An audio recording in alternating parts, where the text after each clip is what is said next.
गुलशन भी अब तो वीराना लगता है, हर अपना हमको बेगाना लगता है.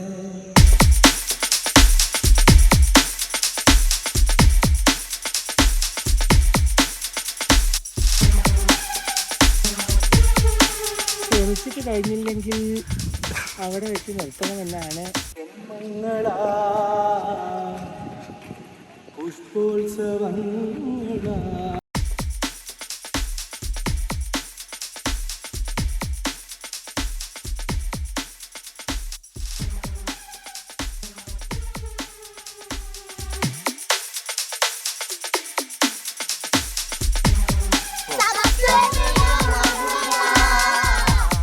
ലൈക്ക് ചെയ്യാനും കമന്റ് ചെയ്യാനും ഷെയർ ചെയ്യാനും മറന്നു.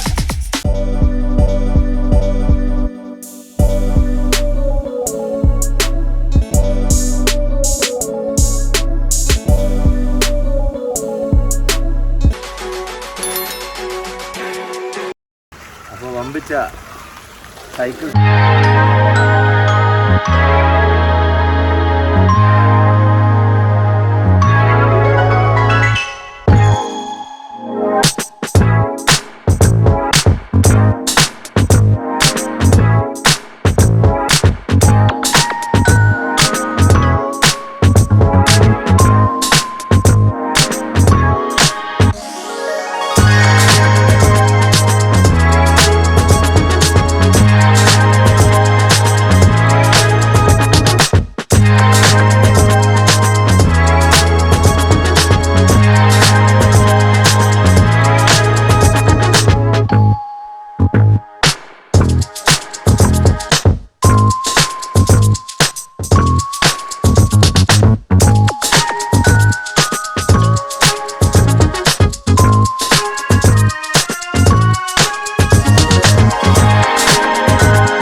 कभी अलविदा ना कहना, कभी अलविदा ना कहना.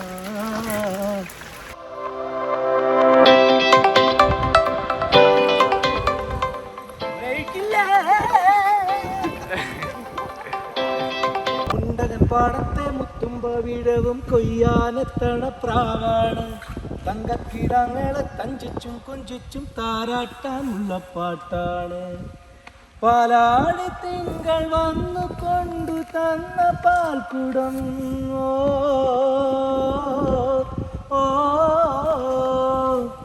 പൂക്കാലം എൻ്റെ ചുണ്ടിലുമ്മ വെച്ച തേൻകണം, ഉള്ളിനുള്ളിൽ തുമ്പിതുള്ളും ചെല്ലച്ചെറുപ്രായം മറക്കുടയാൽ മുഖം മറയ്ക്കും, മറക്കുടയാൽ മുഖം മറയ്ക്കും മാനല്ല, മഷിക്കറുപ്പാൽ മിഴിയെഴുതും മീനല്ല. പൂനിലാവല്ല പുലർവേളയിൽ മുല്ലയാവില്ല മൂവന്തിയിൽ, അവളല്ലിയാമ്പലല്ല കുഞ്ഞു തെന്നലെ, കുറുമ്പിൻ്റെ മറക്കുടയാൽ മുഖം മറയ്ക്കും മാനല്ല, മഷിക്കറുപ്പാൽ മിഴിയെഴുതും മീനല്ല. ശാബാസേ, ഇത് നിന്റെ ഉമ്മച്ചിനെ കുറിച്ച് പാടിയ പാട്ടാട്ടോ. മോനാണ് ക്യാമറ ചെയ്യുന്നത്, അതുകൊണ്ട് അങ്ങനെ പറഞ്ഞേ മതിയാവുള്ളൂ. ബാക്കിയുള്ളവരൊക്കെ നിങ്ങളെ കുറിച്ച് പാടിയതാന്ന് വിചാരിച്ച് സ്വീകരിച്ചോളൂ, എനിക്ക് പ്രോബ്ലം ഒന്നുമില്ല. സുന്ദരമായ ഓറഞ്ച് പൂക്കൾ കണ്ടില്ലേ മക്കളെ, എന്താ അതിന്റെ ഭംഗി. അതുണ്ടായി അവിടെ ബ്രേക്കില്ലാത്ത സൈക്കിൾ വീഴാനുള്ള ശ്രമം. വള്ളിയിലിങ്ങനെ എന്ത് രസമായിട്ടാണ് കിടക്കുന്നത്. ഈ പൂഞ്ചോലയിലൊക്കെ ഇരുന്നുകൊണ്ട് രണ്ടുപേരും പാട്ട് എഴുതാന്ന് വെച്ചാൽ ഭയങ്കര വൈബായിരിക്കും. പക്ഷെ നമുക്ക് ഇവിടെ ഒന്ന് വന്ന് താമസിക്കാൻ കുറേ അധികം ദിവസങ്ങൾ ഇവിടെ താമസിക്കാനുള്ള വകുപ്പില്ലല്ലോ. എന്തായാലും ഇങ്ങനത്തെ സ്ഥലത്താണ് ശരിക്കും ഒരു 10 സെൻറ്റ് വാങ്ങേണ്ടത്. ഏതെങ്കിലും കാലത്ത് നമ്മൾ ജീവൻ കൊണ്ടുണ്ടെങ്കിൽ വാങ്ങുമായിരിക്കും അല്ലേ ടിപ്പു? പിന്നല്ല, മറ്റേ ഇടയ്ക്കിടയ്ക്ക് വന്ന് താമസിക്കാൻ നമുക്ക്. നമ്മൾ പോയാലോ? അപ്പുറമുണ്ട് കുറച്ച് ഞാൻ നേരത്തെ പറഞ്ഞ സംഭവങ്ങൾ, അത് കാണിച്ചു കൊടുക്കാം. ബാ. ഈ നമ്മളൊക്കെ അധ്വാനിക്കുന്നതൊക്കെ പറയുന്നുണ്ട്. സത്യം പറഞ്ഞാൽ ഈ എത്രയോ മണിക്കൂറുകളോളം കുനിഞ്ഞു നിന്ന് ഞാറ് നടുകയും അത് കൊയ്യുകയും ഒക്കെ ചെയ്യുന്ന, നമുക്ക് അന്നം കഴിക്കാൻ വേണ്ടി സംഗതി നമ്മൾ പൈസ കൊടുത്ത് വാങ്ങുന്നതായിരിക്കാം, പക്ഷേ ഇവരുടെ ഈ അധ്വാനം ഉണ്ടല്ലോ. സാധാരണ നമ്മളൊക്കെ ക്യാമറക്ക് മുന്നിൽ നിന്നാലും സ്റ്റേജ് മുന്നിൽ നിന്നാലും മണിക്കൂർ കൊണ്ട് ഉണ്ടാക്കുന്നതിൻ്റെ 1/4 പൈസ ആ പാവങ്ങൾക്ക് കിട്ടുന്നില്ല എന്നുള്ള. അപ്പോൾ അത്ര അധ്വാനിക്കുന്ന ഈ വിഭാഗത്തിനോടൊക്കെ സത്യം പറഞ്ഞാൽ സല്യൂട്ട് ചെയ്യണം. ഒന്ന് നമ്മുടെ പ്രിയപ്പെട്ട കർഷകർ, രണ്ടാമത്തെ കടൽ തൊഴിലാളികളായ ഇതേപോലെ പൊള്ളുന്ന കടലിൽ കാറ്റിനോടും കോളിനോടൊക്കെ എതിരിട്ടുകൊണ്ട് കരയിലെ ഏറ്റവും നല്ല സമ്പൽ സമൃദ്ധി ഉണ്ടാകുന്നതിന് വേണ്ടി പൊരുതി അധ്വാനിക്കുന്ന വിഭാഗം കടൽ. ഞാനവിടെ ജീവിക്കുന്നുണ്ട്, എനിക്കറിയാം. ആ പ്രിയപ്പെട്ട ഒരുപാട് സുഹൃത്തുക്കൾ അത്തരത്തിലുള്ളത്. അപ്പോൾ അതുപോലെ തന്നെ പ്രവാസ ലോകത്ത് പോയി സ്വന്തം ഇഷ്ടങ്ങളെ, സ്വന്തക്കാരുടെ ആഘോഷങ്ങളെയൊക്കെ മറന്നു ജീവിക്കുന്ന പ്രിയപ്പെട്ട, അതുപോലെ നമ്മുടെ നാടിന് കാവലാളുകളായിട്ട് നിൽക്കുന്ന ഒരുപാട് ജവാന്മാർ, പട്ടാളക്കാർ, ഉറക്കും ഊണ് കഴിഞ്ഞ് നമ്മൾ സ്വതന്ത്രമായിട്ട് സ്വസ്ഥമായിട്ട് കിടന്നുറങ്ങാൻ വേണ്ടി അന്യ രാജ്യങ്ങളിലുള്ള ഇന്ത്യയെ കീഴടക്കാൻ നോക്കുന്ന, നമ്മുടെ രാജ്യത്തെ കീഴ്പ്പെടുത്താൻ നോക്കുന്ന ശത്രുക്കളെ കടത്തിവിടാതെ നമുക്ക് ഉറക്കിന് ഒരു ഡിസ്റ്റർബൻസും ഇല്ലാതെ, നമ്മുടെ ജീവിതത്തിനൊരു ഡിസ്റ്റർബൻസും ഇല്ലാതെ ഏറ്റവും നല്ല രീതിയിൽ നമുക്ക് വേണ്ടി അധ്വാനിക്കുന്ന ആ വിഭാഗത്തെ മിലിറ്ററിക്കാരെ, ഈ ഒരു ഗണത്തിൽപ്പെടുന്ന ആളുകളെയൊക്കെയാണ് സത്യത്തിൽ നമ്മൾ ഏറ്റവും കൂടുതൽ റെസ്പെക്റ്റ് ചെയ്യേണ്ടത്. പ്രത്യേകിച്ച് ഇവിടെ വന്ന് ഈ പ്രിയപ്പെട്ട സഹോദരിമാർ ഈ ഞാറ് നടുന്ന അവസ്ഥ കണ്ടപ്പോൾ എനിക്ക് വല്ലാതെ ഫീൽ ചെയ്തെന്നുള്ള. കാരണം നമ്മൾ ഇവരുടെ അധ്വാനത്തിൻ്റെ ഒരു വിയർപ്പിൻ്റെ ഗന്ധമുള്ള അരിയാണ് ഭക്ഷിക്കുന്നത് എന്നുള്ളത് നമുക്ക് ഓർമ്മയിൽ എപ്പോഴും ഉണ്ടാവണം. അങ്ങനെ നോക്കിയാൽ നമുക്ക് ജാതി മത ചിന്തകൾക്ക് അപ്പുറത്തേക്കുള്ള ബഹുസ്വരത പഠിക്കാനും അനുഭവിക്കാനും എല്ലാവരെയും സ്നേഹിക്കാനുള്ള മനസ്സുണ്ടാവും. അവിടെയാണ് യഥാർത്ഥത്തിൽ ദൈവവിശ്വാസമൊക്കെ വരുന്നത്. എല്ലാ മനുഷ്യരെയും, ദൈവത്തിൻ്റെ എല്ലാ സൃഷ്ടികളെയും സ്നേഹിക്കാനുള്ള വലിയ മനസ്സുണ്ടാവുക, അതെല്ലാവർക്കും ഉണ്ടായിരിക്കട്ടെ. ഇനി നമ്മൾ മറ്റൊരു സൈഡിലേക്കാണ് പോകാൻ പോകുന്നത്. അതാണ് ഇന്ത്യ സൈഡ്. ഞാൻ നേരത്തെ പറഞ്ഞു.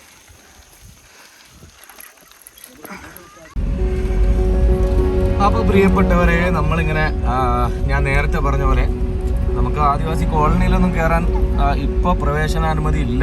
കൊറോണ സാഹചര്യമാണ് പ്രശ്നം. അതുകൊണ്ട് നമ്മൾ അതിൻ്റെ പുറംഭാഗത്തൂടെ സഞ്ചരിച്ചുകൊണ്ടിരിക്കുകയാണ്. കാട്ടിനകത്ത് നല്ല രസമുള്ള ഒരു പുഴയുണ്ട്. പുഴയുടെ അരികത്തൂടെയുള്ള റോഡിലൂടെയാണ് നമ്മൾ പോയിക്കൊണ്ടിരിക്കുന്നത്. എൻ്റെ കൂട്ടുകാരും ഫാമിലിയൊക്കെ മുന്നിലുണ്ട്. ഞാനും ദിൽഷും ഫാമിലിയൊക്കെ വണ്ടിക്കകത്തുണ്ട്. ആ പോകുന്ന വഴിയിലെ മനോഹരമായ കാടിൻ്റെ സുന്ദരമായ കൺകുളിർക്കുന്ന കാഴ്ചകളാണ് നിങ്ങളെ ഞാൻ കാണിച്ചുകൊണ്ടിരിക്കുന്നത്. നിങ്ങളെല്ലാം എന്നെക്കാൾ ഒരുപാട് യാത്ര ചെയ്തവരൊക്കെ ഈ പ്രേക്ഷകരുടെ കൂട്ടത്തിൽ ഉണ്ടെന്ന് എനിക്കറിയാം. എന്നാലും എനിക്ക് ഈ കാടിൻ്റെ ആനന്ദം, അല്ലെങ്കിൽ പച്ചപ്പ് നിറഞ്ഞ സ്ഥലങ്ങളിലൂടെ പോകുമ്പോൾ കിട്ടുന്ന ഒരു അനുഭൂതി അത് വേറെ തന്നെയാണ്. പ്രത്യേകിച്ച് ഞാൻ എൻ്റെ ഒരുവിധം എനിക്ക് ഡയറക്ഷൻ ചെയ്യാൻ കിട്ടിയിട്ടുള്ള ആൽബങ്ങളായിക്കോട്ടെ, ഷോർട്ട് ഫിലിംസ് ആയിക്കോട്ടെ, ഞാൻ എല്ലാം ചെയ്തിട്ടുള്ള വയനാടും പരിസരത്തും ഒക്കെ തന്നെയാണ്. അല്ലെങ്കിൽ നമ്മളെ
ഈ മരത്തുമ്പോൾ ഞങ്ങൾ കയറിയിരുന്ന, പക്ഷെ ഇപ്പൊ പോവാൻ കഴിയില്ല.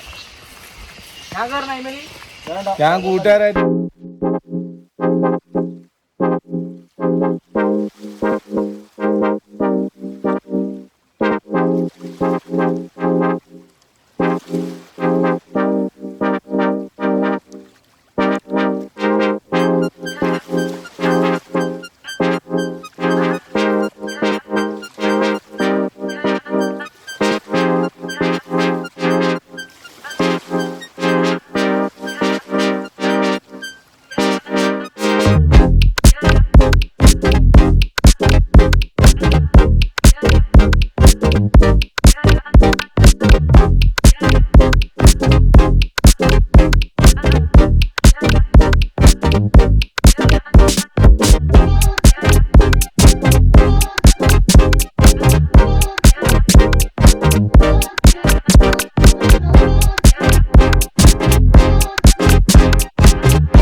ഇന്ന് രാത്രി ഒരു സർപ്രൈസ് ഉണ്ടായിരിക്കുന്നതാണ്.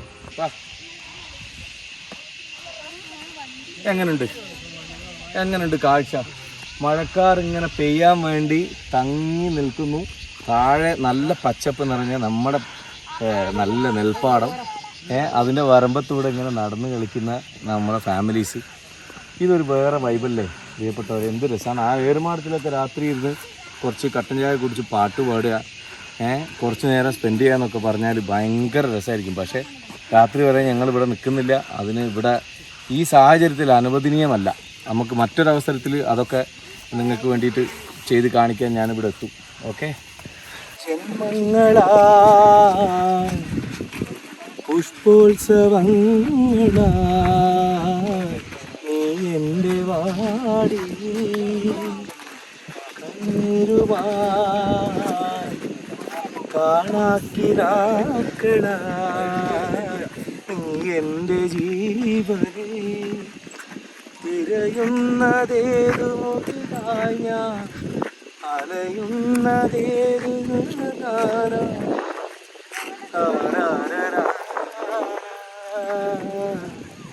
പിന്നെന്തേലും നടുവിൽ അന്നേരം എല്ലാം കൈ മഴയാതെ പെയ്യുന്ന പാട്ട് മാറ്റേണ്ടി പെട്ടെന്ന്.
രണ്ടില്ലെങ്കിൽ ഒരു പാട്ടെങ്കിലും പാടിക്കണം. പിന്നെ ഇപ്പോൾ നിസാറിൻ്റെ ഏതൊക്കെ വർക്കാണ് ഓടിക്കൊണ്ടിരിക്കുന്നത്? ഞാൻ ഇന്നലെ കേട്ട മനോഹരമായ ഷാഫി മക്കാത്തി മ്യൂസിക് ചെയ്ത ഒരു മലയാള ആൽബം ഉണ്ട്. എന്ത് രസമുള്ള നല്ല സുന്ദരമായ പ്രണയ ആൽബം. എന്തിനാ എൻ്റെ പേര്? മഞ്ചാടി കുരുപോലെ എന്നുള്ളൊരു പാട്ടാണ്. പക്ഷേ കിടിലം പാട്ടാണ് അത്. മില്ലേനത്തിൻ്റെ ഫേസ്ബുക്ക് പേജിലൂടെയാണ് വന്നുകൊണ്ടിരിക്കുന്നത്. ഇനി വേറെ പുതിയ ഇറങ്ങാനുള്ളത് ഇപ്പം പിന്നെ പ്രൊഫസർ ഡിങ്കിന്റെ ദിലീപേട്ടന്റെ പടം. അത് റെക്കോർഡിംഗ് ടൈമിലാണ് വിശേഷങ്ങളൊക്കെ പറഞ്ഞുകൊണ്ട് പിന്നെ ഒരു ദിവസം ഞാൻ സാറിന്റെ വീട്ടിൽ വരുന്നുണ്ട്. അത് നമുക്ക് വേറെ തന്നെ അടിപൊളി വീട്ടിലേക്ക് അടിപൊളി ഇപ്പം വരുന്നില്ല. അത് ഒരു ദിവസം പോയിട്ട് എന്തായാലും ഒരു ബ്ലോഗ് മൊത്തം വിത്ത് നിസാർ വയനാട് ചെയ്യാനുണ്ട്. ഇത് നമ്മളെ സ്വാഗതം ചെയ്യാൻ ഇങ്ങോട്ട് വന്നപ്പോൾ നമ്മൾ ചാടിപ്പെടുന്നു. ഞാൻ പ്രതീക്ഷിച്ചില്ല, സർപ്രൈസ് ആയിട്ട് സത്യം പറയാം. എല്ലാവരും ഞങ്ങളൊരു 5 ഫാമിലി അങ്ങനെ വന്ന റില നമുക്ക് നേരെ വീട്ടിലേക്ക് പോയിട്ട് നമുക്ക് പോയിട്ട് വീട്ടിൽ ഇപ്പൊ ഇപ്രാവശ്യം ഇല്ല, ഞങ്ങൾ നെക്സ്റ്റ് ടൈം. ഓക്കെ, എല്ലാവരെയും സ്നേഹപൂർവ്വം സ്വാഗതം ഒരിക്കൽ കൂടി ചെയ്യണേ. ഞാൻ കൂട്ടിക്കൊണ്ടുപോകും എന്തായാലും ഉറപ്പായിട്ടും. എന്താ ചങ്കാണത്. നിസാറ് എപ്പോഴും എനിക്ക് പാടി കേൾക്കാൻ ഇഷ്ടമുള്ള കുറേ പാട്ടുണ്ട്. ഒന്ന് എൻ്റെ ആത്മാവിൽ ചേർന്ന അജനബി, അതുപോലെ കുറേ പാട്ടുകൾ പറഞ്ഞു പാടിക്കാറുണ്ട്. പിന്നെ തൂനെ സാത്ത് ജോ. എന്നാൽ ഏറ്റവും കൂടുതൽ തവണ നിസാർ സ്റ്റേജിൽ വരുമ്പോൾ നിസാറിൻ്റെ ആസ്വാദകരും പ്രിയപ്പെട്ട സുഹൃത്തുക്കളും ഞാനടക്കമുള്ള ഒരുപാട് കലാകാരന്മാരും ആവശ്യപ്പെടാറുള്ള ഒരു സൂപ്പർ ഡ്യൂപ്പർ ഹിറ്റ് സോങ്ങാണ് ഉദിജിയുടെ തേരേ നാം. അപ്പോൾ അതിൻ്റെ അനുപല്ലവി ആ വേഷം മുതൽ നിസാർ ഇപ്പോൾ നമുക്ക് വേണ്ടി പാടിത്തരും. പാടി കേൾക്കാൻ ഭയങ്കര താല്പര്യം ഉണ്ട്. ഓക്കെ, നമുക്ക് പാടാം അല്ലേ? പാടാം. गुलशन भी अब तो वीराना लगता है, हर अपना हमको बेगाना लगता है, हम तेरी यादों में खोए रहते हैं, लोग हमें पागल दीवाना कहते हैं, तेरे बिना तेरे बिना तेरे बिना नामुमकिन है जिंदगी का गुजारा सनम, हो जिंदगी का गुजारा सनम, तेरे नाम हमने किया है जीवन अपना सारा सनम, हो जीवन अपना सारा सनम, तेरे